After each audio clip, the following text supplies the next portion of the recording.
வாழ்க்கையில் கிடத்தப்படுகிறது.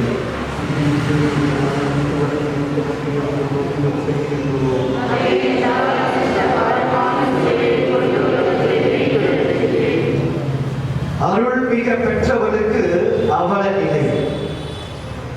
இறைவன் வார்த்தையை இதயத்தில் சுமந்தவருக்கு, உலகத்தின் உதயத்தையே உதிரத்தில் சுமந்தவருக்கு இன்று கண்ணீர் முத்துகளை கண்களில் தாங்கியவராக நார் நாராக கிழிக்கப்பட்டிருக்கும் இறைவனின் ஓவியத்தை இறைமகன் இயேசுவின் உயிரற்ற உடலை மடியில் தாங்கி மேலாத துயரத்தில் மௌனித்திருக்கிறார் நம் அன்னை மரியாள்.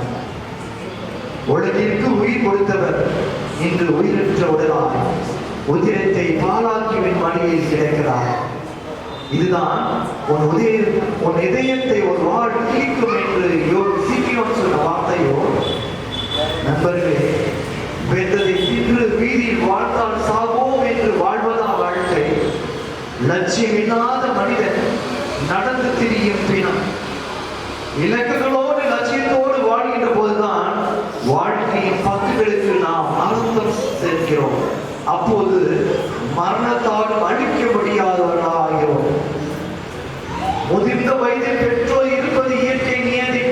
ஆனால் வாழ வேண்டிய வயதில் வாலிப பிள்ளைகள் இறப்பதுதான் பெற்றோருக்கு தாங்க முடியாத பேரி.